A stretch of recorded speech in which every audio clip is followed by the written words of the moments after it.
Well, good evening, everyone, and welcome to our Game Changers event this evening here at the State Library of Queensland. I'd first of all like to acknowledge the traditional owners of the land where we're gathered, the Turrbal people, and pay respects to their ancestors who came before them. The location of the State Library on Kurilpa Point was historically a significant meeting, gathering and sharing place for Aboriginal people, and we're very proud to continue that tradition here today. I'm Jeanette Wright, I'm the State Librarian, and I'm one of the committee members for the Queensland Business Leaders Hall of Fame. And I would like to acknowledge and welcome Professor Peter Little, who's the Deputy Vice Chancellor for Corporate Programs and Partnerships at QUT, here on the stage with me, and Dr Dimity Dornan AO, Executive Director and Founder, Hear and Say, who is our guest speaker this evening, who's also here on stage. I'd also like to acknowledge and welcome members of the Library Board of Queensland, the Queensland Library Foundation, the QUT Business School, and the Chancellor of QUT, Tim Fairfax, and the Queensland Business Leaders Hall of Fame Governing Committee. But I'd also like to acknowledge our generous donors and partners, Origin, Crow Horwath, Morgans, Channel 7, NAB and 4BC. Thank you everyone for being here tonight for the second instalment of the Game Changers Talk Series, a Queensland Business Leaders Hall of Fame initiative. Established in 2009 by the State Library, the Queensland Library Foundation and the QUT Business School, the Hall of Fame celebrates Queensland's outstanding business leaders and their many contributions to the development of our state. This initiative generates new knowledge about our state's shared history and provides opportunities to support Queensland business. We invite you to join us for our signature event, the Queensland Business Leaders Hall of Fame Induction Dinner. This will be held on Thursday, the 17th of July at the Brisbane Convention and Exhibition Centre, where Her Excellency Dr Penelope Wensley will induct a new cohort of inductees. And you will have noticed as we began some of the images of the inductees that have joined the Hall of Fame in the years since it commenced in 2008. The tickets are now on sale for the dinner, and you can go to the Hall of Fame website. So the Game Changers is a relatively new part of our program of events around the Hall of Fame, and it brings innovation leaders from business, technology, and the creative industries to share their insights with us. And this is a rare opportunity for us to ask questions of these leaders and to discover how they've built their successes. Our state's business history is here for the next generation of entrepreneurs, historians, academics, and writers of history, CEOs, and anyone else who wants to explore it. Tonight, we're very fortunate to hear from Hear and Say's Executive Director and Founder, Dr Dimity Dornan AO. I'd like to welcome Peter Little to the stage to introduce Dimity and to begin tonight's discussion.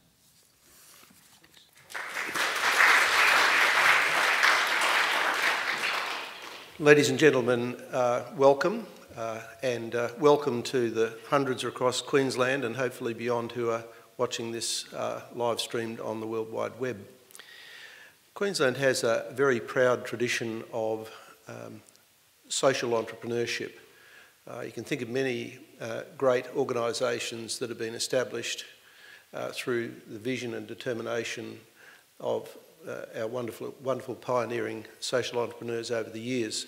From the Royal Flying Doctor Service you would have seen on the screen have been inducted into the Hall of Fame. The Blue Nursing Service, which is now known as Blue Care, an extraordinary organisation that began with one nurse in West End. The Endeavour Foundation, and of course, amongst others, Hear and Say. And we celebrate our social entrepreneurs because these are people who selflessly give their lives to building great institutions which deliver wonderful benefits to the community. The Game Changer series is all about discovering the personal aspects of entrepreneurship. And I think we live in an age where people are trying to understand what is it that enables entrepreneurs to succeed. Is it genetic? Is it something that's learned? What is it? Where does the vision and the drive come from? And tonight, it's our pleasure to welcome you, Dimity, and to have a conversation about your personal journey. And we hope that by the end, we'll have a much better understanding of what it takes to be a game changer. So, Dimity, can I just begin by asking you to tell us about your personal journey from humble beginnings as a speech pathologist. Well, that's not so humble, but from a sole practitioner initially to building the Hear and Say organisation over close to a quarter of a century. Can you tell us about the journey and the personal side of that journey? Well, it's an ever-evolving story, and I find that my personal development is just moving ahead the whole time. It's never ever been static, and something that I've found remarkable enjoyment in as well. So I started as a speech pathologist, and being the first cohort that went through the University of Queensland, I soon had to get used to working in a sole capacity because there were very, very few. I think there were 3 speech pathologists here in the state before our first year got through. And it was quite difficult because there were no books, there were no people to role model on. We didn't really even know what was involved in speech pathology because it was a career that was still evolving as well. So I worked as a sole practitioner and a pioneer practitioner, the first practitioner in a number of different places. The first full-time at Princess Alexandra, the first speech pathologist of any kind at the Royal Brisbane, the Royal Children's and the psychiatric unit that were there. At Rosemount Repatriation Hospital as it was then, and so forth. So I think that helped me a lot to develop skills that I wouldn't have otherwise had the opportunity to do. And then around, I think I'd been working 15 years as a speech pathologist, and I worked in the area of adult head injury and stroke and enjoyed that very much indeed. But then I had a professional come to me and say that there was a job that was going with the education department with children with hearing loss, and would I take it on? And I said, well, no, I don't know anything about the field. And that professional said something to me that was really pivotal, and she said, no, you don't have that knowledge, but you have the ability to learn. And that really shaped my life from then on. I realised that, yes, I did have the ability to learn, and I made it my business to find out what I needed to know and went on from there. So was there a moment in time where you saw something, you know, where there was a vision and you said, I've got to create a different service, to create a new service for people? Yes, there were a number. And I think culminating in a very personal situation for me when I was working as a speech pathologist at for the education department with children, and sitting on a back veranda in suburban Queensland, and I remember listening to the birds all around me with a very little child, a 2-year-old, who was profoundly deaf. But in those days, the hearing aids just weren't good enough. And I was trying to teach her to vocalise, to use her vocal cords and just say, ah, and I couldn't do it. And I tried everything that I had in my arsenal of tricks, including getting her to blow into a balloon to try and get the going with the balloon vibrating around her hands, and nothing was working. And yet I knew that the new technology, the Cochlear implant, was coming, and that it had the potential to allow children to hear all the sounds of speech, although nobody really knew that at that stage. And I thought, I have to do something better than this. So I started to put together a few clues in my mind. Around 1991, I was very disenchanted with the education system. I had 44 children and 10 hours in which to see them, so I felt like one big band-aid, and I had to decide, I had to really play God and decide which of those children were going to get the service. And so really it was child need that gave me the impetus.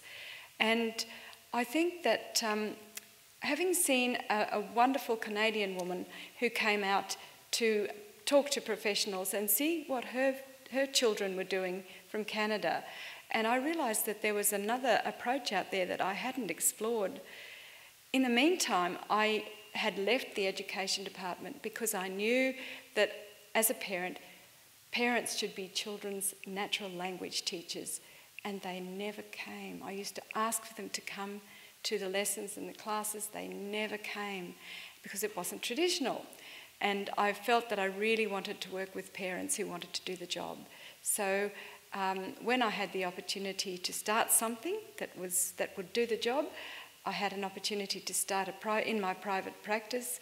I developed Hear and Say, meaning listening and talking, in conjunction with the fact that the cochlear implant was coming at the end of the same year, and started from there as a not-for-profit. So, many of us get good ideas. Most people get good ideas somewhere in their lives. Most of us don't act on them. Can you just put yourself back at that moment in time? Because I think people are really interested today in entrepreneurship about, you know, I've got this idea, but how do I get started? Can you remember having the idea and seeing the opportunity and what the decision-making process you went through? Was it difficult, or was it obvious? No, just taking some simple steps, or was it a really confronting decision? It was a confronting decision, because what I did is I decided that I needed to try and apply for a Churchill Fellowship, which I needed to go and study with this lady in Canada.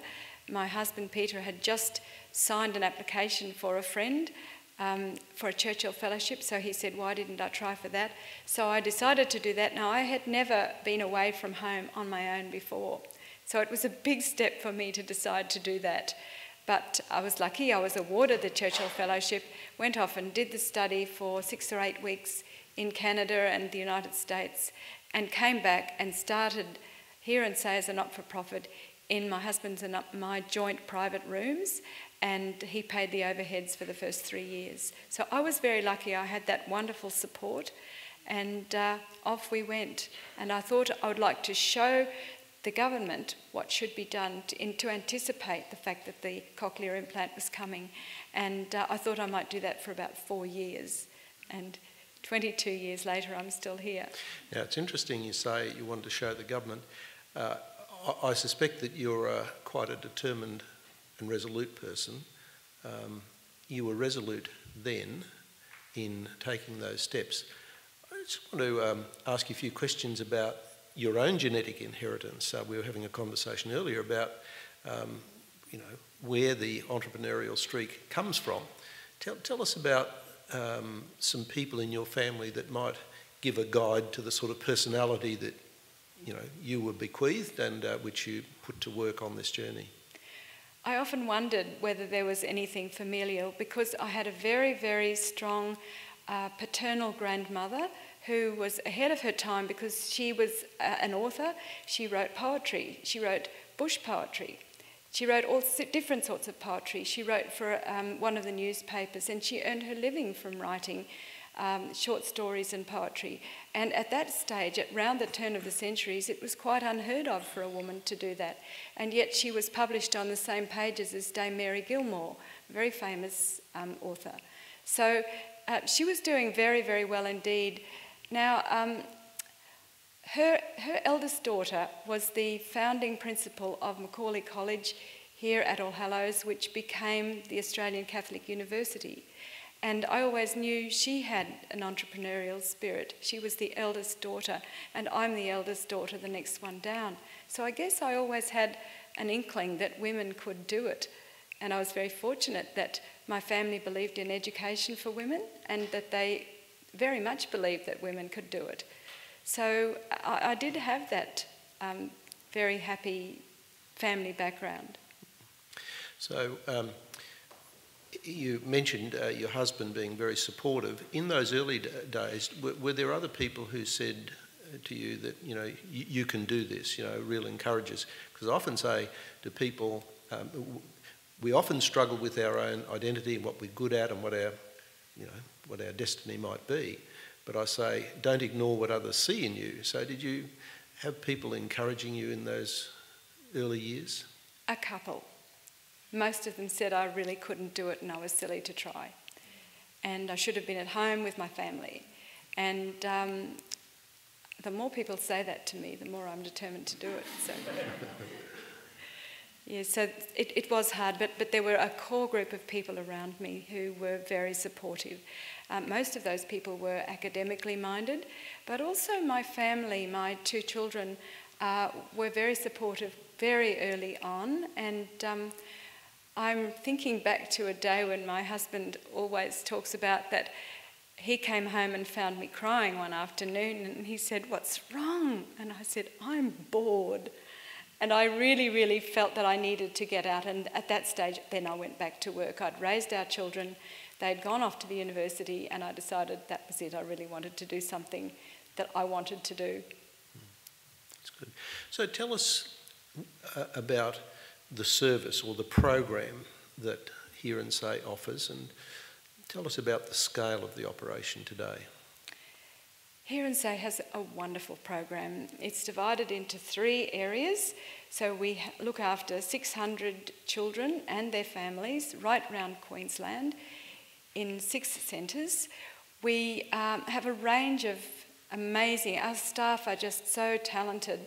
We have audiologists, speech pathologists, all sorts, teachers of the deaf, and all sorts of different professionals who help us to do the work that we need to do.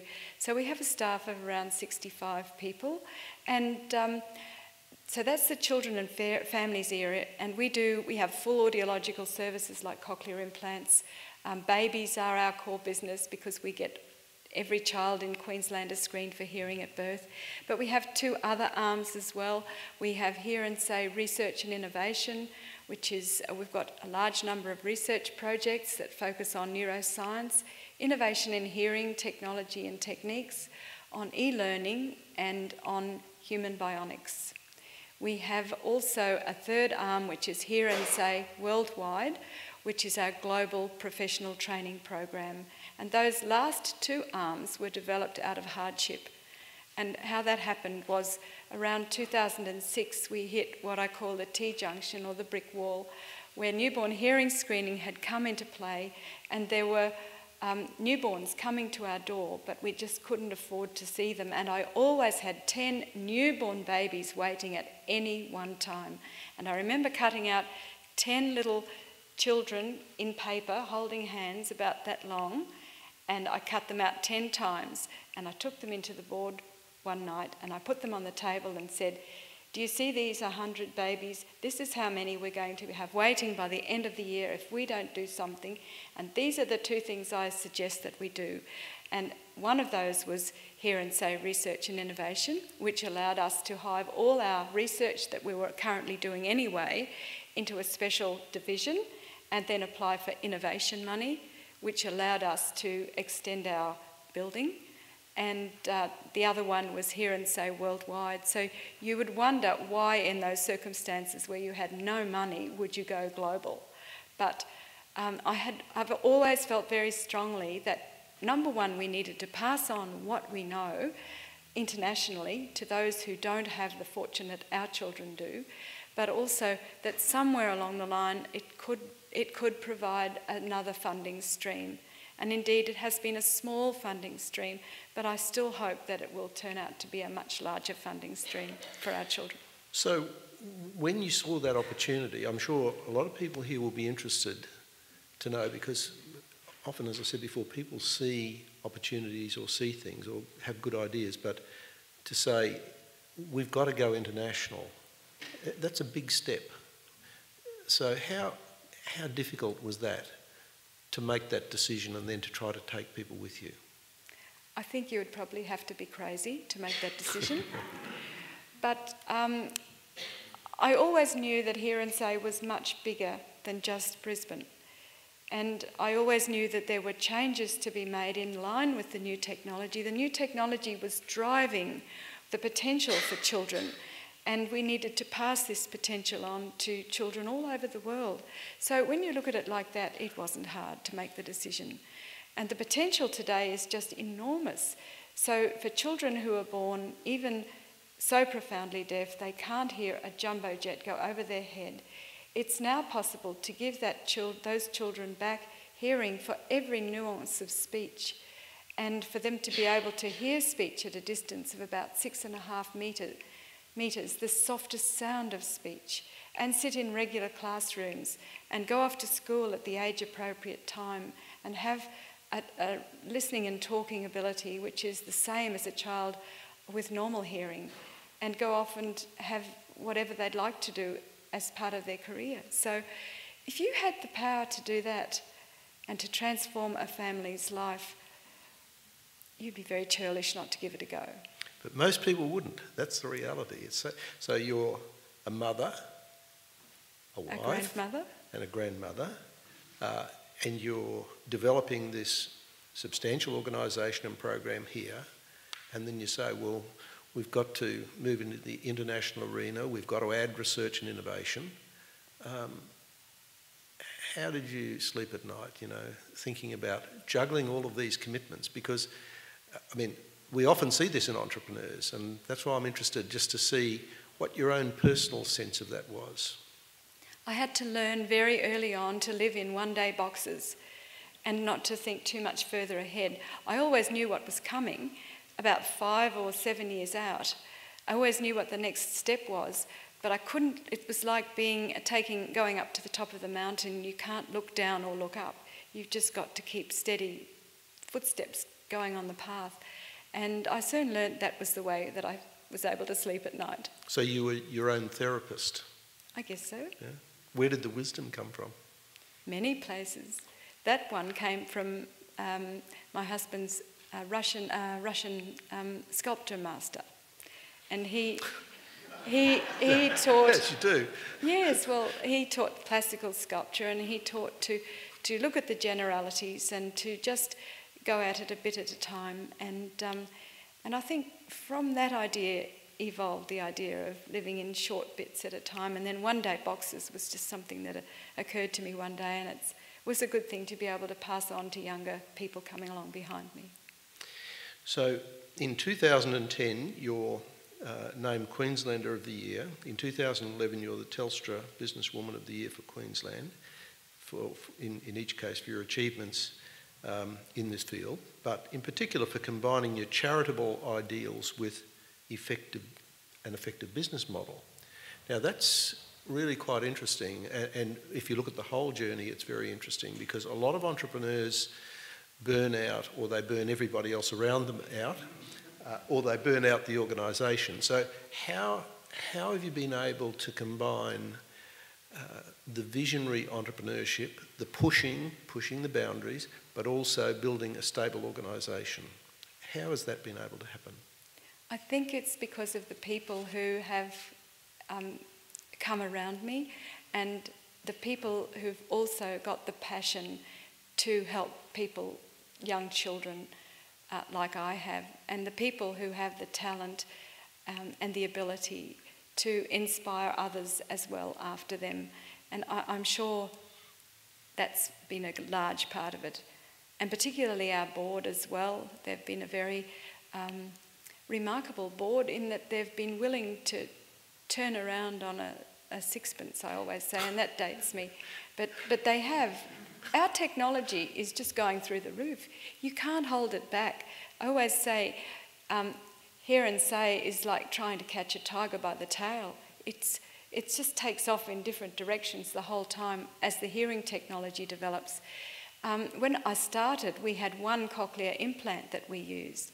And if you don't know, the cochlear implant is a wonderful electronic device that's implanted in the child's cochlea of their ear, which is the organ of hearing. And you wear a computer and a receiver outside the head, and the sound is picked up there, travels through into the receiver that's inside as an electronic signal and a radio wave, and then sound goes straight to the auditory brain and is perceived as sound the minute we switch the children on. And that's the most magic moment, not only for the child, but for the parents who see the child hear for the first time. And it's things like that that just enchanted me right from the very beginning and helped to give me the drive to cut through all the challenges and all the different issues that came along the way, funding being the largest of them. So we'll talk about funding, but talking about tigers by the tail, have there been times when you think the board would have thought they had a tiger by the tail? Trying to drag them, into an incredible future faster than they were prepared to go. I think very often. And I make no apologies for it, because it was the way that the world was going. It was the technology that was happening around us that was driving that. And of course, I always wanted to meet with that and to keep moving way ahead of the technology. I think that the trick, I believe, was to keep way ahead of the curve of innovation so that you always kept ahead of that well and truly. But I have to say, someone sitting in this audience, Chris McCarthy over here, who came along to help me do that.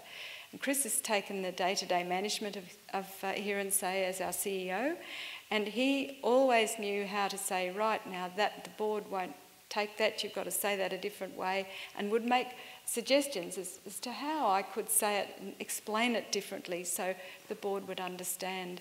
And I think it worked very well. I was very lucky. So tell us about your energy levels. Just sitting here speaking to you tonight, I can see that you've just got immense intellectual energy, mental energy, personal energy. You're very excited by what you're doing. Yeah. Do you reflect on that? Do you do anything special to keep yourself in good shape, or do you think you were just blessed with really good genes, a good motor? No, I'm sure I wasn't. If I put myself beside my three sisters, they would run rings around me for physical stamina. But I think it's a mental mindset, and I think exercise every day helps. So I'm a big exerciser, and I'm also a meditator. I meditate when I can, and I think that, and I meditated this afternoon before I came in here. and so I think those techniques help to keep you calm and centred. Now that's really interesting. I didn't have a question, but I want to pursue that meditation, because in business leadership it's becoming a much more relevant factor in leadership programs. The whole notion of mindfulness, being at peace and being still and being reflective. So how has that helped you? Apart from being calm, have you found that meditation and deep reflection has enabled you to see new horizons, imagine new ways of doing things, imagine how to negotiate with your board, etc.? Yes, very much so.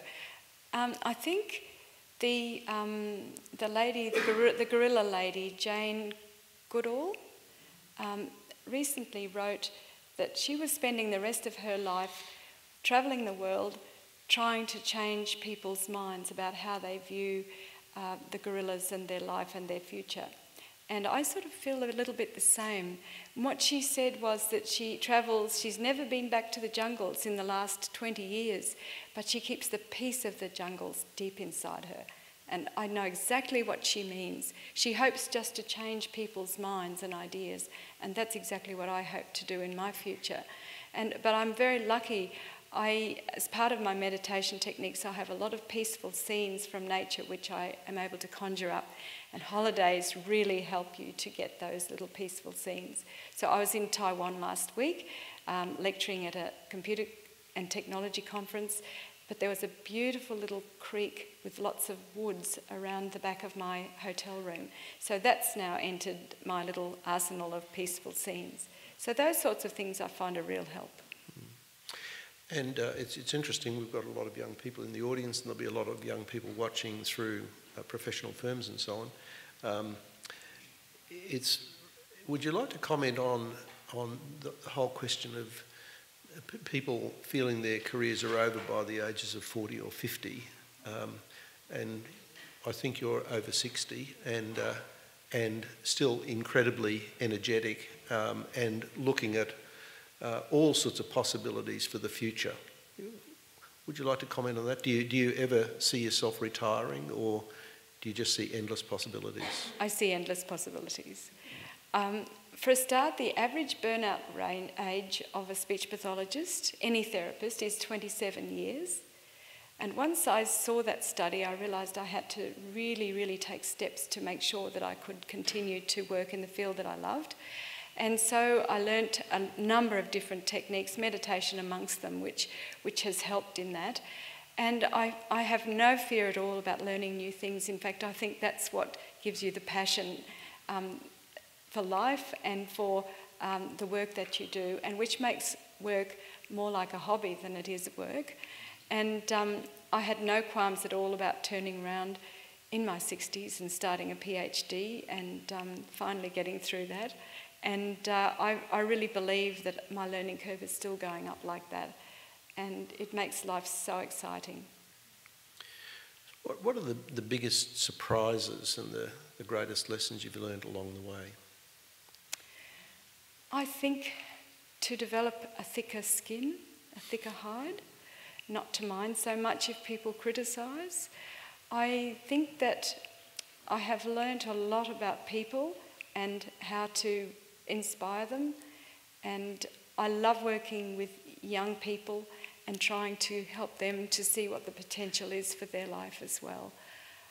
I've learnt so much I don't think I could tell you in one sitting. It's quite interesting to reflect on the personal attributes of a leader, and it's quite clear that you're not only an entrepreneur, a social entrepreneur, but also a leader.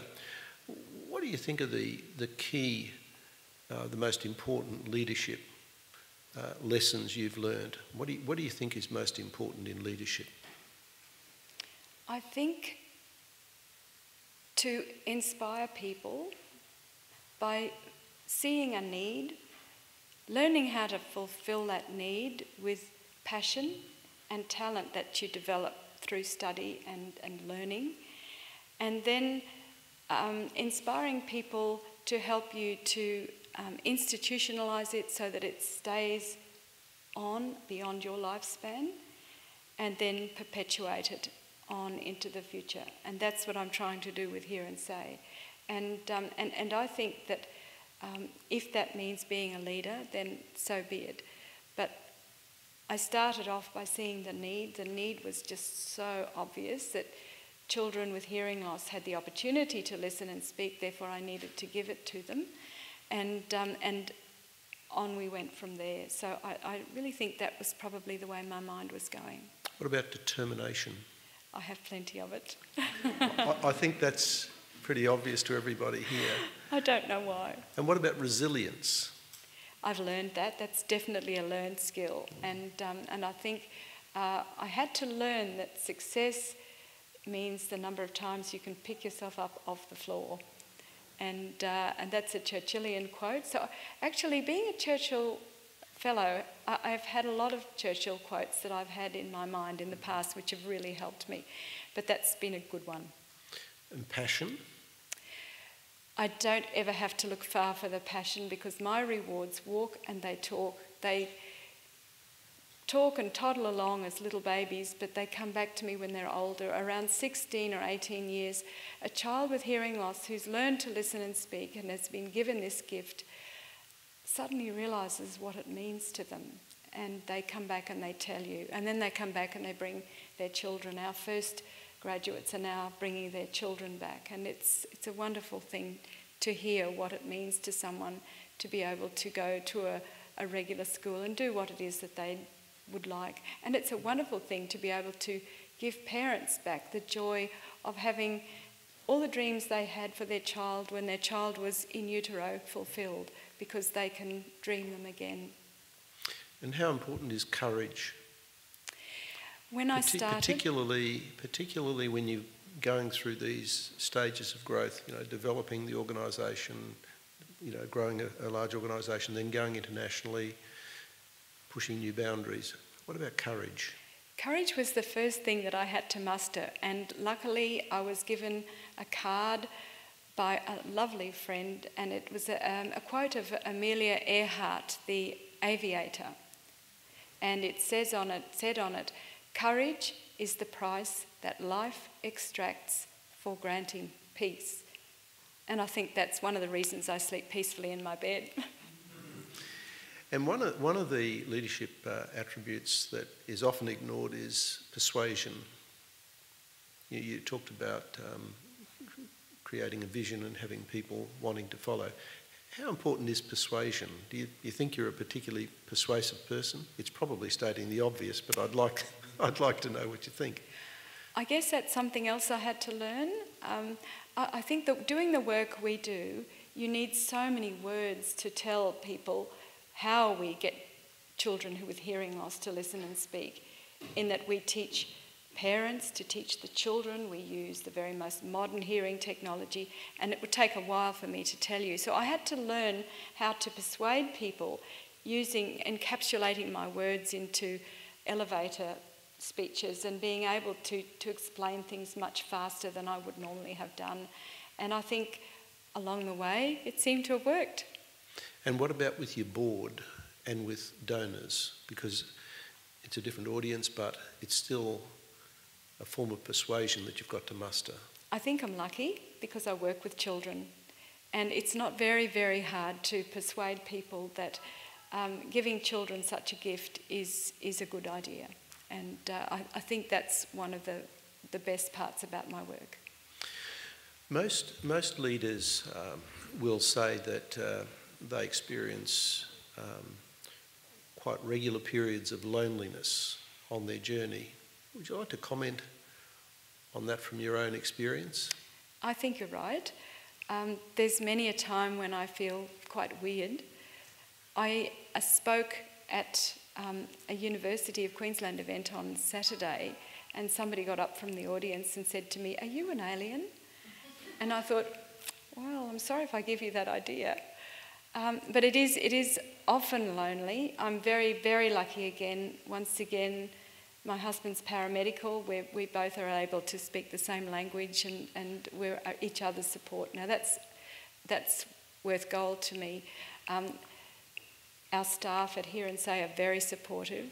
My assistant Renee is particularly supportive. She's learned that I'm quite a needy person when I have a lot of work on, and I'll say to her that I think I'm going to be high maintenance today, and she's always very helpful in those circumstances. What about fear of failure? Fear of failure holds a lot of people back, and it stops a lot of good ideas from, coming to fruition. Has fear of failure ever been a part of your journey? No. I think that if you fear failure, you would never have started. And also, I think that the only way to learn how to do something is to fail. And I think that we need to view failure as part of the learning journey and a normal part of development, and it should be encouraged and rewarded. And were there ever any moments along the way where you felt you'd lost the plot? Yes, often. And I had to learn that those were normally moments when I was extremely tired, and I used it after a while as a sign that I needed to take a break, have a rest. And I think there's a lot of times I've needed to be shoveled up off the floor. One thing with entrepreneurs, it seems to me, is that they see things that others don't see, or sometimes people say they see around corners. It strikes me from what I've read about your journey that you place a great deal of faith in your intuition or your insight.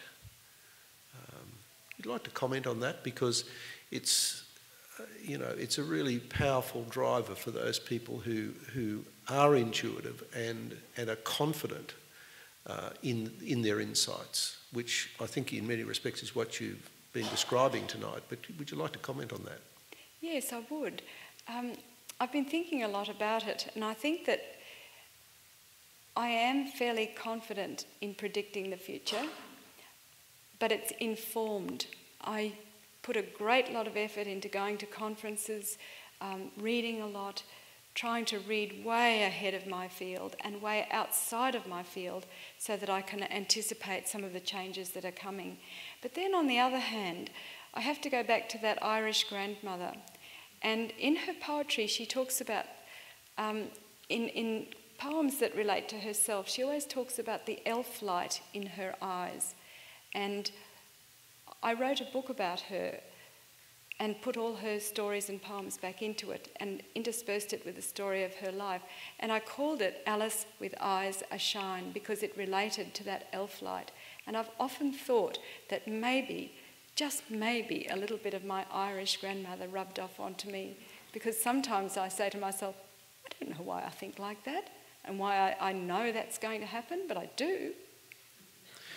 So we live in an age of rapid change, and we'll come to that soon, but talking about being able to see the future, what would you say to the people in the audience tonight and the people who are watching on the live stream about looking out and trying to see the future and see what the opportunities are? What would you say?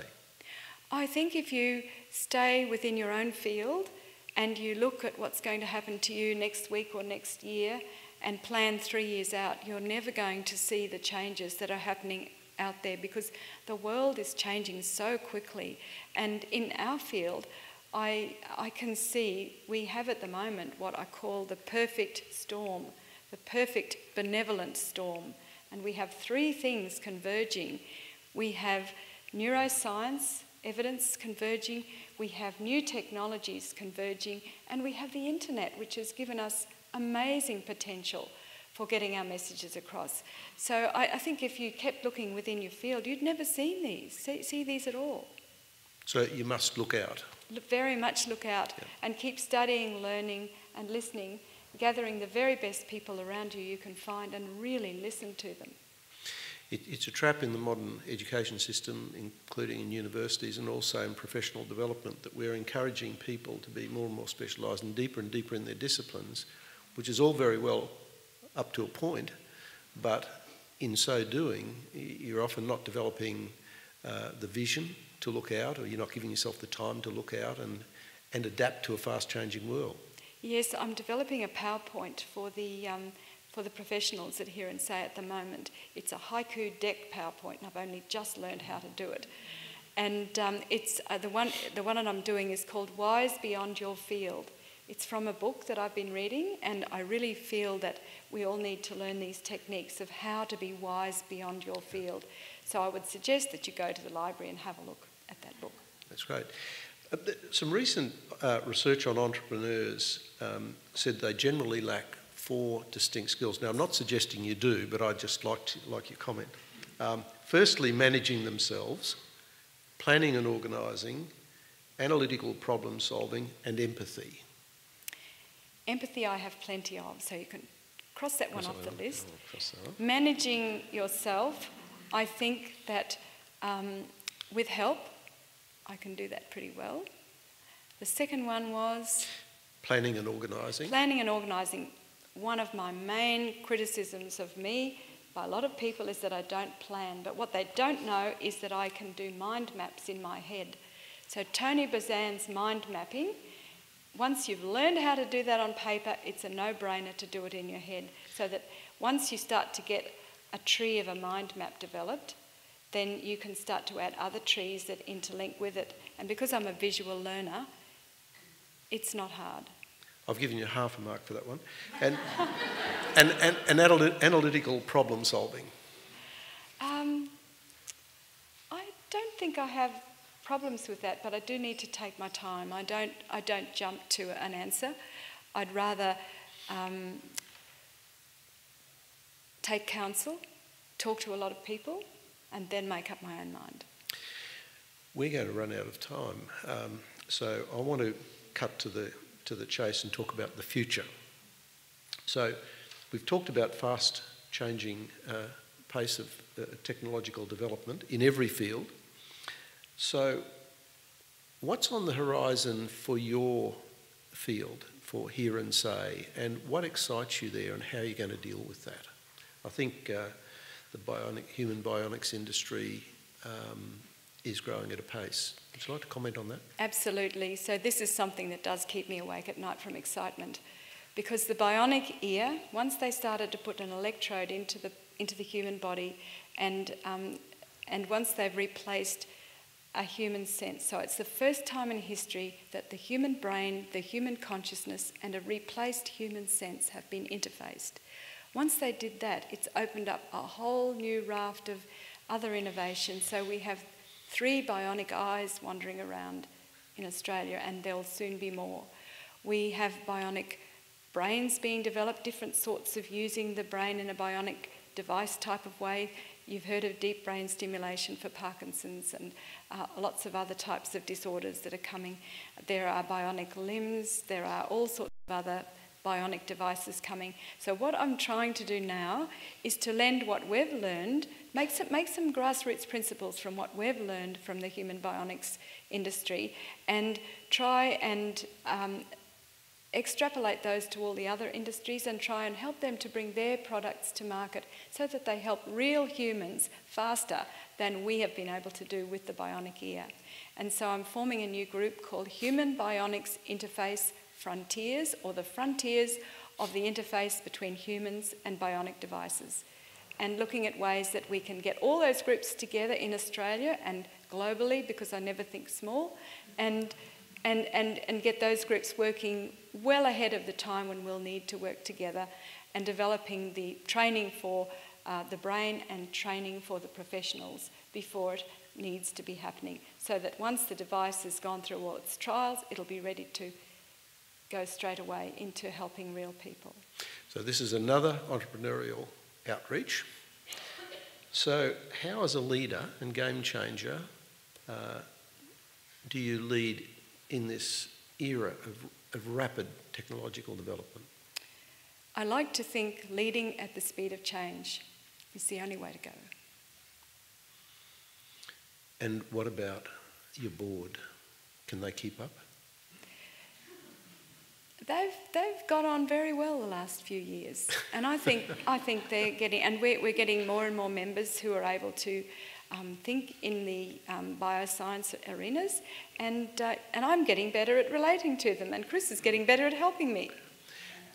We've got about 3 minutes left before we go to questions, so just a couple of questions to finish off. Where do you think Hear and Say will be in 10 years' time, and where will you be in 10 years' time? In 10 years' time, I hope that I'm still doing something that helps humankind, and I believe that Hear and Say in 10 years' time will have developed into a niche pre- and post-surgical treatment with a bionic device program, and I think we will not only be working in bionic ears, but we will also be working with bionic eyes, and lots of other types of bionic devices, because I think we have the perfect support system to care for the whole family, because if you don't get the whole family right, then you're not going to get a successful outcome. So that's where I think we'll be. So entrepreneurs, every entrepreneur that you ever run into say, how do I fund my startup activities? You know, and obviously that's a big issue for you. So a question in 2 parts. How do you fund this continuing growth and development of the organisation in a way that keeps pace with this rapid change? As I understand, you're building a new building. Yes, we're building an in excess of $12.8 million building, and we've raised $11 million, but we still have lots more to go. And I think that the one thing that I learned after 3 years of running Hear and Say and trying to be a fundraiser at the same time as run the clinical service, I found that the big break didn't come until we hired our first professional fundraiser. And I would recommend to anybody to hire professional fundraisers to help you, because they know so much. It's like hiring a professional decorator for your home. You don't know the avenues there are, and that's their field. Do you have a succession plan? You'd be pretty hard to replace. I have a succession plan in that there are no successors, there are lots of them. And so because I had to grow up with the organisation, I had to do everything. I had to learn how to do everything. But now we have lots of different staff who are able to specialise in different areas, and I think that's always been my succession plan. I've had a motto, don't scare the horses, so I don't make moves quickly. But I have been very, very lucky that people like Chris have come on board to take over from me, and I can step out at any time I need to. One of the wonderful things about social entrepreneurs is that they put the public interest and the public good again ahead of pursuit of personal wealth. And you've been doing this for a long time. So what has kept you motivated for so long and even so passionate about the future? I always think that the real entrepreneurs make the money and the social entrepreneurs spend the money. They use good business principles and they do not spend it on themselves. But as I say, the rewards are social rewards, and I always think of the words of a very famous ancient traveller called Ibn Battuta, and he wrote, find not your legacy in, that's not quite right, find not your legacy, you find your legacy in the hearts of men, is what I'm trying to say. I can't think of the whole quote. So you don't look outside for your legacy, you find it in the people that you've touched. So the last question is, we chose you to be here tonight as a game changer. How do you think you've changed the game? I think that things have changed extraordinarily for children with hearing loss. The potential for the future has changed. And it's a parent choice thing. It's if parents choose for a listening, speaking future for their children, they can now choose it. And that choice was not available. And I think that's what I've had a hand in. And I've just thought of the quote, seek not your tomb in the earth, but find it in the hearts of men. A great way to finish off. It's now time for questions from the floor. So there are a couple of roving microphones and we have some time. I think we have a question up the back.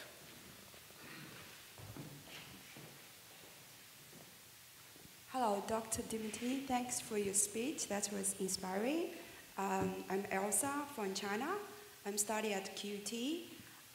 Actually, I got like a woman in China. It's got very more independent now, so I'm very happy to come here to hear tonight. My question is about in terms of meditation. What you talk about, you want to use meditation to help people. For myself, I did meditation for the last 5 years. I did Tibetan, go to Nepal, North Thailand. Then I used my meditation skill, helped some of people here, but mostly they are much older than me. But I found it's difficult to use my meditation to help the young people, which is like very strong woman, very strong girlfriend around me. So in terms of meditation, this kind of thing, how do you think you use your meditation skill to help the youngers, not too young? I use meditation skills for myself personally, but I can teach them to other people as well. And I really enjoy doing that, but I like them to ask me to teach them. I don't like to impose it on them. Another question? Yes. Doctor, just with respect when you were saying about contracting out to professionals, and with the start-up phase, when you're sort of moving from starting up to getting professionals on board to fundraise, how do you impart your vision? How do you get that across to a professional in a way where you keep control but also stay out of the way and let them progress in terms of their expertise? And I'm not just talking about contractual arrangements, I mean more in imparting that vision. I think that's a good point, and I've worked with fundraisers, but the fundraisers that we have at the moment are absolutely stunning, and I think that it's a case of sitting down and talking around a table. It's as simple as that. And in fact, I think a lot of the issues that come in, the challenges that come in the disciplines that I work across, it all comes down to your ability to sit down around a table and chat it through. Dimity, just taking that a step further, do you think that we often underestimate demeanour, you know, how we see other people? And I'm quite sure that the people whom you were trying to persuade to assist you on the journey saw in you clarity of thought, you know, rational thinking, but an absolute determination to proceed. Don't you think that the personal side, what you reflect in your commitment to the cause would have a big impact on those people that you're trying to persuade to join you on the journey? I hope so. That's the idea. Yeah. Next question.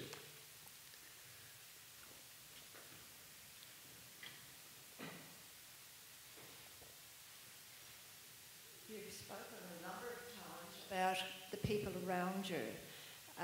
I'd like to know, how do you attract the right people to go along with you and to follow your vision and to become inspired by it? You know, I've often thought about that too, but I think that when you're selecting staff, the ones who have that basic passion for what you do, they're quite easy to pick. You can see it by the people who've done their research on the web before they come in for their interview. You can see it in the questions that they ask you, and you can see it in their reaction to the wonderful moments that we see when children hear for the first time or say their first words, or hear their parents say, "I love you," or first listen to the birds singing outside. You know, these moments are so special, and you can really tell by how deeply touched they are at those moments. Good evening. My question relates to professional burnout. I know you mentioned meditation as one of the techniques, and I was wondering if you could expand on some other recommendations you have for preventing something like that, especially in the therapy fields. Yes, I think that some of the things that I have learned have been from alternative therapies, probably, in earlier life. And one of my favourites is that I have this big rainbow bubble around me, and I let only love come in and nothing else. And that way I'm able to exist in my own environment. And sorry to the AV people up there. I think there's another question here. Doctor, something that you do, which I think most people here would recognise as a fairly rare skill, is the ability to think very broadly while operating in your own field. And I think more than that, what I'd like to know is how you have learnt about so much and touched on so much of neuroscience and bionics, and yet not ventured into those fields, but instead offered the platform of Hear and Say in order to progress those much faster. Is that a social entrepreneurial skill rather than an entrepreneurial skill? I'm not sure, but I do know that the human bionics area has really attracted me from my first conference. So I've gone to every conference that I can find, and I've written down everything that I can about what I'm interested in, and I've spent quite a number of hours putting it all together, and then so I can relate it to other people. And I think that idea of learn one, teach one, and you've got it, works really well for me. Does that answer your question? Another question at the back. Thank you for that great talk.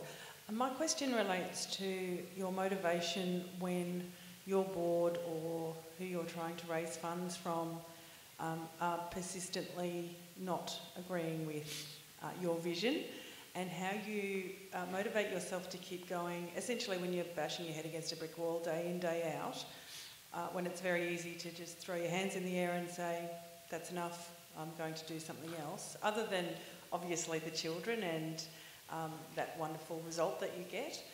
Other than that, is there anything else that has kept you motivated along the way when it is that really tough time, when it just seems like months and months and nobody's agreeing with you? I always put a small child's face who will never listen and never speak in front of my eyes under those circumstances. And I also smile ever more sweetly at the person who's challenging me.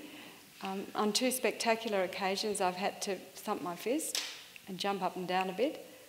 But I didn't like that very much in myself, and I much prefer to go about it a lot quieter. One last question I think we have time for. Okay. Oh, sorry, 2 questions. One. Okay. Per Davidson, Australian Centre for Entrepreneurship Research at QUT. There is a lot of technology, and increasingly so in your field. Is there sometimes a bit of a systems failure that part of the system thinks the problem is solved when the technology, the device is there? Or is that the very gap that you and your organization fills, that sort of make sure that potential actually is used? Do you mean make sure the technology is working well? No, not the technology, but the, sort of the psychological and social side of it, that this actually is going to full use as it is thought. I see what you mean. I think that's probably one thing that we work ever so hard at right from the day one, when a parent brings a little newborn baby into us and says to us, will my child ever learn to listen, and will my child ever learn to speak? Will he ever hear me say, I love you? And today I can look straight back in the eye and say, yes, with every good chance, this will happen. But you need to do the appropriate things on the way. You don't know what they are now, but we can help you to learn those. And we'll guide and coach you every step of the way. We'll troubleshoot all the difficulties together, and we'll try and find the best way for your child to have the best potential for their future. So it's built into our system, that continual assessment of, is this working? Do we need to go another way? Question down the front, and then the last one up the back. Hello, thank you for enlightening us tonight.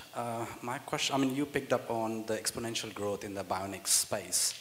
And at the moment, we are trying to replicate human attributes so that there is a fighting chance for people with disability and other aspects.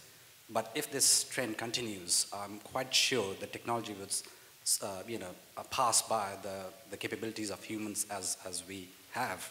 Like the processing power of a chip can be much more than the processing power of the humans. So where do you see this ending up to be? And in terms of other thing that you picked up was the humankind. What does that mean to be a human into the future? There's a lot of talk around about transhumanism and some of this sort of chat, but I have a different view, and I'm following a fellow that I met years ago whose name is Ray Kurzweil. He is the chief engineer from Google, and he's very much into artificial intelligence, and he predicts that there will be a point at which a computer will be more intelligent than a person, and he calls this the Turing point, T-U-R-I-N-G, and I believe, as he does, that we should be thinking of computers not as some threat to humanity, but as some very handy plug-in that will extend the power of our brain. And I do believe that we will handle that well with the help of the ethicists and a lot of people. I hope I'm not busy doing the ethical side of it, because I think that's going to be incredibly hard. But that's the point of me saying human bionics interface, because the bionic devices, if I've learned anything in working with the bionic ear, it's that they do not work unless you treat the human side with great dignity and worth, and with every care for the humankind of that person and family. And final question. Okay. Thank you. Thank you, Dimity, for sharing your journey and where you are now. My question is, in the space of hear and say, what are other states doing in comparison to Queensland? there are centres like Hear and Say in other states, one in each state, and we call that group First Voice. But Hear and Say is the only group that also has, in addition to our Children and Families program, has a research and innovation program as large or as well developed as ours, and also a professional and parent global training program. We do our training on the net globally, just like we can teach children, and we can program cochlear implants on the net as well at a remote distance. And we've had to learn to be world leaders in this because of the big size of our state. So there's lots of different ways that we are different, and will continue to be different, and certainly in the human bionic space.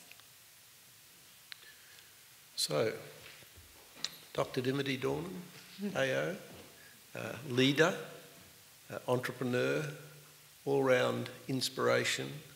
Thank you for sharing your story and your profound wisdom. Thank you very much. Thank you.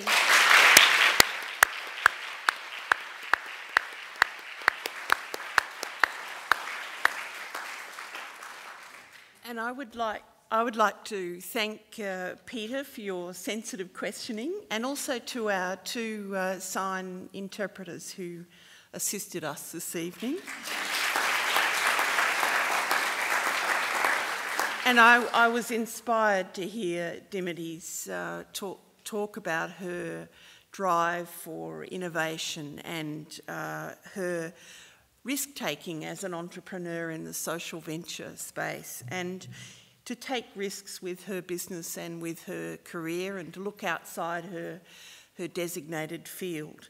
And I couldn't help but think that the combination of neuroscience and your own speciality and your very humanity-driven, empathetic view of the people you work with, the children you work with, was also supported by your vision outside your own field in terms of the technology that's coming. And I was delighted to hear that you're also a fan of Ray Kurzweil, because I think he's done some wonderful work. And the last few weeks, the staff here at the State Library have been hearing me say that he predicts that by 2020 the artificial intelligence of a robot will be greater than that of a person. And as you say, that's a technology we can harness if we put our minds to it and work together as humanity. So I was delighted to hear that. And so I particularly want to acknowledge the work that you do, Dimity, and to thank you for being here with us tonight. So I'd like everyone to make that.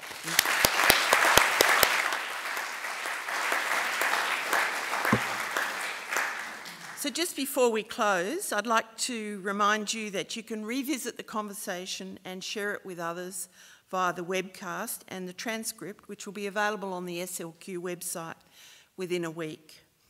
And I'd also like to invite you to come along to the next Game Changers conversation on the 23rd of July. Ray Weeks will be speaking with Damien Griffiths, the entrepreneur changing Brisbane's social landscape with the Limes Hotel, Alfred and Constance, and Chester Street Bakery and Bar. Now, I'd please invite you to join us on the Queensland Terrace for refreshments. This is supported by our generous sponsor, Clovelly Estate. And I encourage you to take the time to get to know at least one other person here tonight that you haven't met before. You never know where a connection might lead. So join us.